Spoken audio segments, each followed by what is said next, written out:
से जीतने और खुद से सीखने वालों को मेरा सलाम। नमस्कार, स्वागत है आपका अपने इतवारी मोटिवेशन में। आज की कहानी में हम समझेंगे किस तरह अपनी जड़ों का विकास करना चाहिए, या यूं कहें कि हमें अपना जो मूल होता है, जो फाउंडेशन होता है, उसे मजबूत करने पर ध्यान देना चाहिए। तो आइए शुरू करते हैं आज की अपनी इतवारी मोटिवेशन की एक बेहतरीन स्टोरी। एक व्यक्ति था जो बहुत मेहनत करता था, लेकिन उसे सफलता नहीं मिल पा रही थी। असफलता और धन की कमी की वजह से उसकी परेशानियां लगातार बढ़ती ही जा रही थी। और आपने भी यह देखा होगा कि जब कई बार हमें असफलता मिलती है, कई बार हमें ऐसा लगता है कि भाई अब हम सफल नहीं हो पा रहे हैं, तो हम निराश होने लगते हैं। तो इसी तरह वह व्यक्ति जो था वह भी निराश होता जाता है, उसकी परेशानियां बढ़ती जाती हैं, उसके पास धन की कमी आती जाती है और वह बहुत ही ज़्यादा दुखी हो जाता है।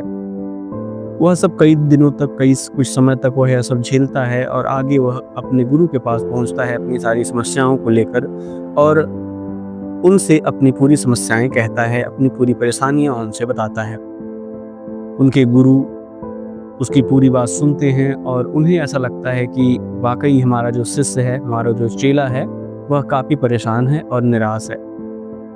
उन्होंने अपने शिष्य को एक कथा सुनाई। वो कथा ऐसी थी कि गुरु ने कहा कि एक बार जो है तो एक लड़के को एक बांस का पेड़ मिला, छोटा सा पौधा मिला, और एक कैक्टस यानी नागफनी का पौधा मिला। वह उसे अपने घर ले गया, उसे वह लगाता है और बराबर दोनों पौधों को, मतलब उसने बांस के पौधों को भी और उसने जो है तो कैक्टस के पौधे को भी क्या किया, उसने कैक्टस के पौधे को भी उसने पानी दिया, उसे खाद दिया और बेहतर रूप से उसकी सेवा करने लगा। लेकिन लड़का देखता है कि दोनों पौधों की बराबर देखभाल करने के बावजूद भी जो नागफनी यानी कैक्टस का पौधा है वह तेजी से वृद्धि कर रहा है, जबकि बांस का पौधा वैसा का वैसा ही बना हुआ है। लेकिन लड़के ने हिम्मत नहीं हारी और लड़का कुछ दिन और दोनों की देखभाल करता रहा। काफी दिन बीतने के बाद उसने एक दिन देखा कि बांस के पौधे में थोड़ी सी उन्नति दिखाई दी है। जब उसने ऐसा देखा तो उस लड़के के मन में खुशी की झलक आ गई, उसके चेहरे पर मुस्कान आ गई और उसने सोचा कि चलो कम से कम, बहुत ज्यादा नहीं तो कम से कम थोड़ा सा विकास तो बांस के पौधे में भी हुआ है।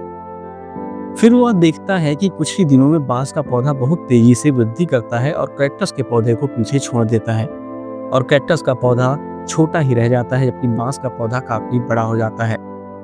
पूरी कहानी जब शिष्य ने सुनी तो अपने गुरु से कहा कि गुरु जी, इस कहानी से हमें क्या सीख मिलती है? तो गुरु जी कहते हैं कि बांस का पौधा जो है तो पहले क्यों नहीं बढ़ रहा था। बांस का पौधा पहले इसलिए नहीं बढ़ रहा था क्योंकि वह अपने मूल को, अपनी जड़ों को मजबूत कर रहा था। इसलिए उसकी शुरुआत कैसे हुई? इसलिए उसकी शुरुआत बहुत ही धीरे से हुई थी। और लड़का निराश नहीं हुआ, उसने देखभाल जारी रखी और एक दिन ऐसा आया कि जब उसकी जड़ें मजबूत हो गई, यानी जो बांस था उसकी जड़ें मजबूत हो गई, तो वह तेजी से बढ़ने लगा। इसी तरह से हमारे साथ भी होता है, हमारे जीवन में भी ऐसे उतार चढ़ाव आते हैं, लेकिन हमें ध्यान रखना है कि कई बार हमें अपना जो बेस होता है, अपना जो आधार होता है, उसे मजबूत करना होता है, और उसे मजबूत करने के लिए हमें कड़ी मेहनत करनी पड़ती है। और इसलिए कई बार हमें प्रारंभिक समय में तो परिणाम नहीं दिखता है, लेकिन देरी से जब हम देखते हैं, कुछ समय व्यतीत करने के बाद देखते हैं, तो हमें बेहतर परिणाम मिलता है। इसलिए ऐसी स्थिति में हमें मेहनत करते रहना चाहिए और निराश होने से भी बचना चाहिए। तो आप सभी को समर्पित यह कहानी थी। मैं उम्मीद करता हूँ कि आपको इतवारी अच्छी लगी होगी और आप अपने सुझावों को हमें कमेंट के माध्यम से जरूर प्रदान करेंगे।